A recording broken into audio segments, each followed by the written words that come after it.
documentary I have selected is called Eating Up Easter. The film is available on Sundance Now or by adding a Sundance Now channel subscription to your Amazon Prime or Apple TV.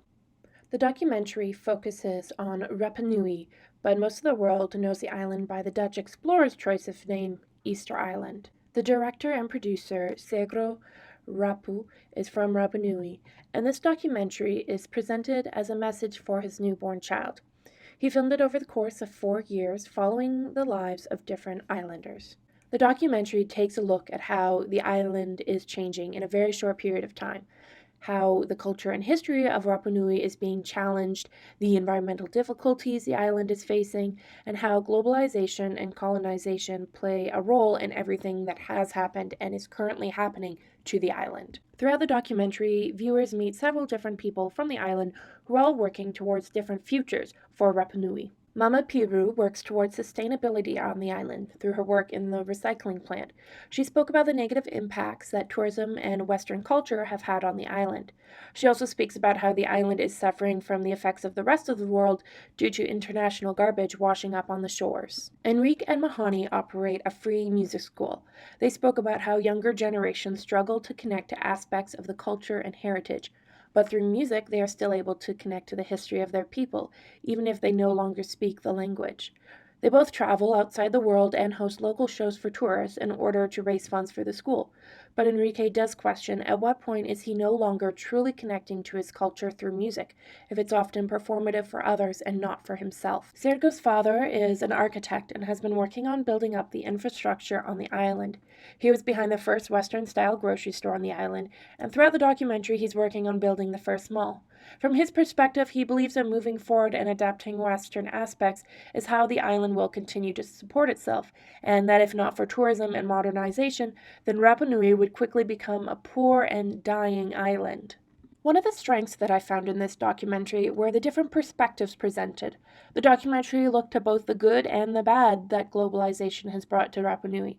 By having a balanced approach to this subject, the documentary does not feel biased.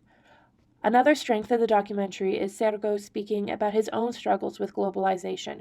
He has both benefited and been harmed by the effects of globalization, and recognizes that without the opportunities he experienced, he could not even be creating the film for audiences today. Globalization is neither good nor bad, and when addressing issues in the world, it's important to recognize how we may have benefited from the struggle of others. I think this is an important message when teaching global citizenship. I found the documentary used an anti-colonial approach to globalization.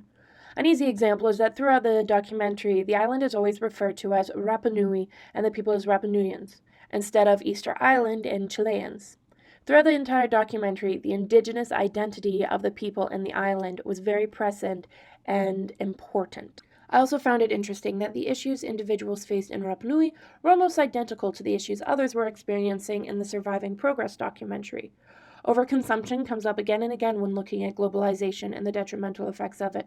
Climate change as well is a recurring theme throughout documentaries like Surviving Progress, Food Inc., and Eating Up Easter.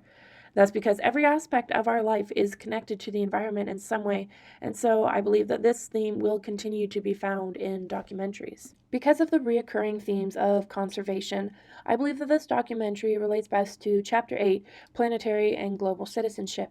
This chapter has a focus on looking at how we are all connected to each other since we live on the same planet, and that idea is very much present in the documentary. I think that the documentary Eating Up Easter could be used when learning about the environmental impacts of tourism in the Grade 11 course, Travel and Tourism, a Geographic Perspective. When you travel, you're a global citizen, and everything you do can have a positive or negative impact on the environment to which you've traveled to.